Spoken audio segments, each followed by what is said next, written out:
ఈ ట్రైలర్ చూసిన తర్వాత సినిమాపై మంచి అంచనాలే క్రియేట్ అవుతున్నాయి. ముఖ్యంగా పల్లెటూరు నేపథ్యం, ఎమోషన్స్ ఇష్టపడే ప్రేక్షకులకు ఇది బాగా కనెక్ట్ అయ్యేలా ఉంది. ట్రైలర్ చూస్తుంటే ఇది ఒక స్వచ్ఛమైన పల్లెటూరు వాతావరణంలో సాగే కథ అని అర్థమవుతుంది.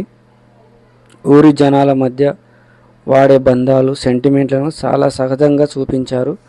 100 దేవుళ్ళు అనే టైటిల్కు తగ్గట్టుగానే మనుషుల్లోని మంచితనాన్ని, దైవత్వాన్ని వెలికితీసేలా సినిమా సాగుతుందని హింట్ ఇచ్చారు. ట్రైలర్ కనిపించిన ప్రతి పాత్ర చాలా న్యాచురల్గా ఉంది. ప్రధాన పాత్రలు తమ నటనతో ఆకట్టుకున్నాయి. ముఖ్యంగా ఎమోషనల్ సీన్స్లో మరి పల్లెటూరు యాసలో చెప్పిన డైలాగ్స్ సినిమాకు ప్రధాన బలంగా నిలిచేలా ఉన్నాయి. విజువల్స్ చాలా ప్లెజెంట్గా, కలర్ఫుల్గా ఉన్నాయి. మొత్తానికి 100 దేవుళ్ళు ట్రైలర్ ఒక మంచి feel good emotional family entertainer. కుటుంబ సమేతంగా చూడదగ్గ సినిమా. ఇది ఖచ్చితంగా నచ్చుతుంది.